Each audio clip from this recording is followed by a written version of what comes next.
De número 12, com o título A Bondade de Deus em nos atender. Uma lição muito importante, onde nós vamos deixar bem claro que nosso Deus ele é bom, que o nosso Deus é um Deus de misericórdia. Muitas das vezes as pessoas questionam, né, porque há tantas aflições, tantos tormentos no mundo, se Deus é bom. A verdade é que Deus é bom, Deus é perfeito, mas o homem se afastou de Deus. E o próprio Deus, ele providencia a salvação do homem, ele providencia o retorno do homem à condição de filho de Deus através do sacrifício de Jesus Cristo. Então, todo aquele que crê em Jesus, este será salvo e alcançará a plena bondade de Deus. Agora, enquanto estamos na terra, a bondade de Deus está derramada tanto sobre os bons, como também sobre aquelas pessoas que não são boas. Por quê? Porque a chuva cai no quintal de quem honra a Deus e no quintal daquele também que não honra a Deus. Mas a Bíblia diz que nós veremos a diferença entre aquele que serve a Deus e aquele que não serve ao Senhor. Então, quando a pessoa que serve a Deus, que ama Jesus, partir para a eternidade, ela irá então para o paraíso. E aquele que morrer sem Cristo passará a sua eternidade sem estar com Cristo, né? A eternidade com Cristo é o novo céu e nova terra, e a eternidade sem Cristo é a perdição eterna. No texto áureo está em São Mateus 7,11, dizendo: Se vós, pois, sendo maus, sabeis dar boas coisas aos vossos filhos, quanto mais o vosso Pai que está nos céus dará bens aos que lhe pedirem. Verdade prática, Deus é um Pai amoroso que concede aos seus filhos aquilo que realmente é bom para eles, né? Então alguém pergunta: pastor, tudo que eu pedi Deus vai me dar? Não, por quê? Porque tudo que um filho pede ao pai, o pai não pode dar. Ele tem que dar aquilo que ele sabe que é necessário, né? E que é para o bem do seu filho. Leitura bíblica em classe encontra São Mateus capítulo 7, versículos 7 ao 20. Então aqui nós estamos dentro do Sermão do Monte, né? Lembrando que o Sermão do Monte é o capítulo 5, capítulo 6 e o capítulo 7 de São Mateus. São vários assuntos que Jesus tratou ali naquele sermão, encerrando, né? Ali no capítulo 8, versículo 1, quando diz que ele desceu do monte. A introdução está dizendo: nesta lição aprenderemos que Deus é bom e que ele ouve as nossas petições, suprindo todas as nossas necessidades. Então está dizendo ali, né? Pedi e dá-se-vos-á. Buscai e encontrareis, batei e abrir-se-vos-á. São Mateus 7, versículo 7. E o próprio Jesus também, aqui no Sermão do Monte, nós vamos observar que ele diz, né, que há uma porta estreita e uma porta larga. E ele também diz que há um caminho estreito e há um caminho largo. E nós temos que então que entrar por esta porta estreita e caminhar neste caminho. Jesus é o caminho. Parte primeira aqui, a bondade de Deus. No item 1, definição de bondade. A palavra bondade é definida como qualidade ou caráter de bom, boa índole, benevolência, brandura e boa ação. E filosoficamente, a bondade é descrita como sendo o princípio mais elevado da moral. Então a palavra do Senhor, né, ela também é o apóstolo Paulo dizendo, né, da dificuldade. Ele diz assim, ó: a bondade é um dos atributos de Deus, mas não é um atributo do homem. Por quê? Porque quando o homem cai em pecado, né, então o homem perde essa dádiva. Por quê? Porque o nosso Deus ele nos faz a sua semelhança. Ele diz assim: façamos o homem à nossa imagem, conforme a nossa semelhança. Então quando o homem estava ali em contato direto com Deus, ele tinha todos esses benefícios, mas quando ele cai em pecado, então ali entra o quê? Entra todas as mazelas, e essas mazelas começam agora a fazer parte do coração do homem. Então o próprio Paulo ele deixou claro, ele declarou assim, ó: porque eu sei que em mim, isto é, na minha carne, não habita bem algum, e com efeito o querer está em mim. Ou seja, eu quero até fazer o bem, mas não consigo realizar o bem. Então muitas vezes o bem que nós queremos fazer nós não conseguimos, e muitas vezes o mal que nós não queremos fazer nós o fazemos com mais facilidade. Por isso que todo homem precisa da misericórdia de Jesus para viver e para praticar o bem, e não só praticar o bem, porque o praticar o bem começa com desejar o bem do nosso irmão.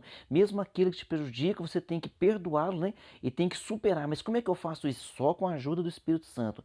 No item 2, a bondade de Deus no aspecto bíblico. Nas escrituras sagradas, a bondade é definida como a qualidade do que é bom.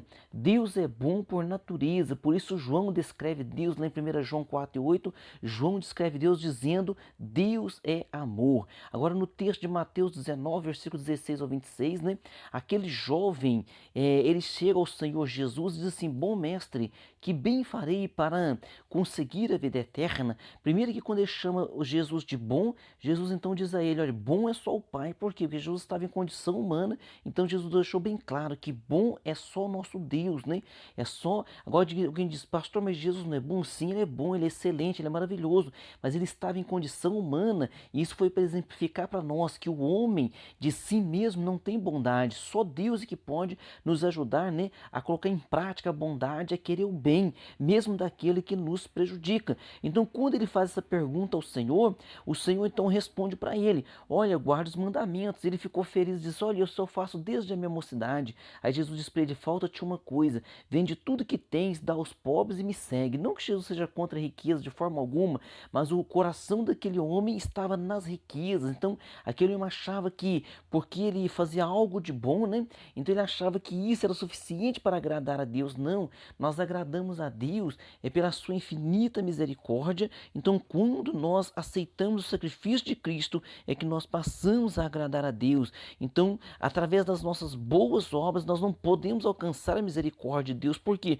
Porque as boas obras, na verdade, é uma obrigação de todo ser humano. Porque quanto mais ele fizer o bem, mais ele também será abençoado. No item 3, a bondade de Deus no aspecto teológico.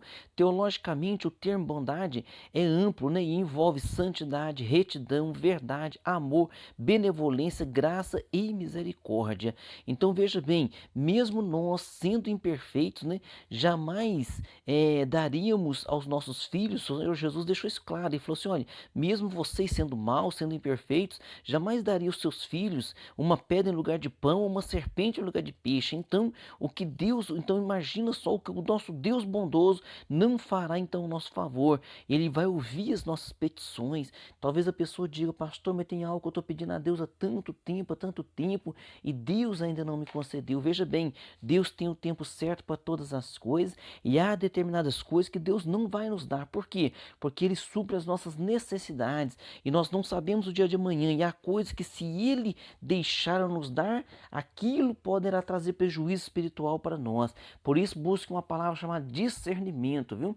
Parte 2 da lição: há dois caminhos para escolher. No item 1, a porta e o caminho no aspecto bíblico. Então vamos ver no aspecto bíblico, né? Ao apresentar as figuras da porta e do caminho no Sermão do Monte, Cristo está dando ênfase, né, à ação de iniciar algo novo. Então ele usa, por exemplo, ali, por quê? Porque nas cidades, antigamente, as cidades eram fortificadas, eram muradas, né? E havia portas grandes que ficavam abertas durante o dia, e portas pequenas, né, portinholas pequenas, eram chamadas também de fundo de agulha, porque à noite era fechada as portas grandes, e quando algum viajante chegasse à noite, ele poderia entrar por aquela porta pequena, mas não poderia passar grandes mercadorias, né, durante a noite, porque só durante o dia que teria então essa liberdade de trafegar então livremente. Então à noite eles poderiam passar, mas por este fundo da agulha, por esta portinhola, e para passar por esta portinhola teria que muitas vezes poderia passar somente a pessoa sozinha, que não cabia bagagem, às vezes até mesmo ajoelhada. Então Jesus diz assim: olha, porfiar e entrar pela porta estreita. O que eles entenderam? Olha, é uma porta mais difícil, é um caminho mais difícil, não dá para entrar com o camelo junto, com o camelo carregado, com bagagens, ou seja, nós não podemos trazer nada do mundo para caminhar com Cristo. Caminhar com Cristo requer deixar as bagagens do mundo e andar em santificação. No item 2, o que as duas portas e os dois caminhos ilustram para nós? A porta estreita é a que conduz à vida eterna, né? Jesus estava mostrando que há um único caminho, e este único caminho é Ele. Jesus disse, né? Eu sou o caminho, a verdade e a vida. Ninguém vem ao Pai por mim. Certa vez Jesus declarou: porfiai por entrar pela porta estreita, porque eu vos digo que muitos procurarão entrar e não poderão. Lucas 13:24. Esse verbo, né, porfiar, do grego, significa esforçar-se com zelo extremo, empenhar-se em obter obter algo. Então, olha, se empenhe, tenha um zelo, viu? Porque para entrar pela porta estreita e caminhar neste caminho estreito, olha só, no item 3 a escolha entre dois caminhos. Neste mundo, há dois caminhos, há só dois caminhos para ser percorrido, né? O caminho da vida ou o caminho da morte, ou Jesus, né? Ou o mundo. Então, Jeremias 21:8 ele diz: olha, nós temos que fazer uma escolha. Nós vamos escolher a vida ou nós vamos escolher a morte? Alguém diz, pastor, é claro que nós escolhemos a vida. Veja bem, mas não é escolher da boca para fora, falar, eu prefiro a vida eterna do que o inferno, porque todos preferem a vida eterna do que o inferno. Mas nós temos que, nesta vida agora, tomar uma posição diante de Deus, né? Não pelas nossas obras, não pela nossa religiosidade. Ah, eu sou da igreja tal, eu sou membro da igreja tal, eu sou obreiro da igreja tal. Nada disso interessa. O que interessa é andar na presença de Deus e fazer a vontade do Senhor.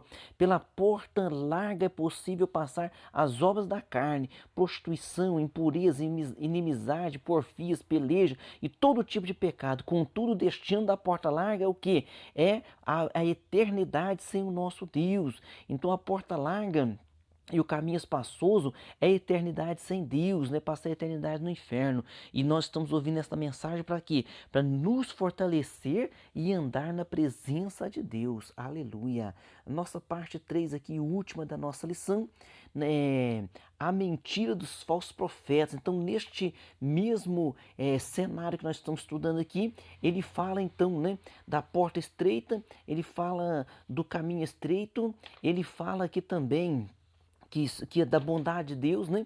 E ele fala aqui também dos falsos profetas. No item 1, cuidado com as falsas aparências. Na advertência de Cristo contra falsos profetas, o mestre alerta a respeito da importância de estarmos sempre vigilantes, né? Por quê? Porque os falsos profetas são lobos disfarçados de ovelhas. Jesus fez menção aos falsos profetas logo depois do ensino a respeito dos dois caminhos, pois estes, com suas mentiras, acabam levando as pessoas para o caminho espaçoso, que conduz à perdição. Então ficam enganando as pessoas. No item 2, como detectar os falsos profetas? De acordo com a Bíblia de estudo, né, a aplicação pessoal, podemos facilmente identificá-los porque em seus ensinamentos eles minimizam a Cristo e glorificam a si mesmos, ou seja, eles querem a glória que pertence a Cristo. Eles são bons, né? Jesus é bom sim, mas eles também são excelentes. Então cuidado, nós estamos aqui seguindo a Jesus Cristo, viu? Também podemos identificá-los por seus frutos. Por quê?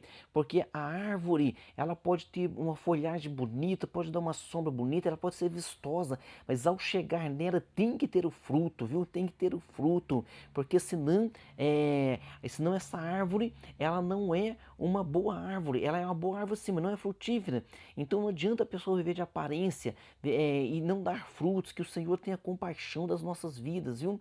Então, se Ele ensinar alguma outra doutrina e se não conformar com as sãs palavras do nosso Senhor Jesus Cristo, ele é soberbo, nada sabe e não deve ser reconhecido como o profeta do Senhor. Uma análise criteriosa aqui, ó, no item 3, né? E da parte 3, tanto no Antigo como no Novo Testamento, vamos encontrar muitos falsos profetas que se levantaram para tentar enganar o servo de Deus. Em geral, eles profetizam somente aquilo que as pessoas desejam ouvir. Então eles ficam massageando o ego das pessoas, né? E não se cansam de dizer assim, que foi Deus que disse, foi Deus que falou, esse que Deus me mandou te dizer isso, esse que Deus me mandou dizer aquilo, mas fica só massageando o ego, né? Agora eu dizer para consertar, para orar, para ler a Bíblia, para tomar uma posição, para perdoar, para melhorar, né? Não, mas isso aí não é comigo não, isso deve ser com o outro. Comigo o profeta fala coisas para massagear meu ego, né? Então cuidado com esses falsos profetas, viu? Ensinando a respeito do futuro, né? Jesus afirmou que surgirão muitos falsos profetas e, infelizmente, viu, vão enganar a muitos. Por isso precisamos vigiar e tomar este grande cuidado, né, em nossas vidas, viu? Que o Senhor tenha compaixão de cada um de nós e abra nosso entendimento e nos dê discernimento. Conclusão, a Bíblia revela que Deus é bom e que Ele partilha da sua benignidade com as suas criaturas, né, cuidando delas, quer sejam boas, quer sejam más. Então Deus cuida de todas as pessoas, Deus cuida de todas as pessoas que estão nesse planeta. Agora, nem todas querem o quê? Nem todas querem a salvação, nem todas querem escolher Jesus Cristo, porque há o livre-arbítrio também que Deus deixou, né, para o homem. Então tem esse livre-arbítrio. Mas o Senhor Jesus, desde o dia que o homem nasce até o seu último suspiro de vida, o Senhor Jesus dá todas as oportunidades possíveis para que o homem se arrependa, viu? Vamos agora para nossas perguntas. Pergunta número 1. De acordo com a lição, defina a palavra bondade. Que a bondade é qualidade, caráter de bom, boa índole, benevolência, brandura e boa ação. Pergunta 2. Como a bondade é descrita filosoficamente? Filosoficamente é descrita como sendo o princípio mais elevado da moral. Pergunta 3. Quais são os dois caminhos segundo Mateus 7, versículo 13 e 14? Os dois caminhos são o caminho estreito e o caminho largo. O caminho estreito que conduz à salvação é o Senhor Jesus Cristo. E o caminho largo são todas as mazelas do mundo, qualquer obra da carne, né, pertence a esse caminho largo.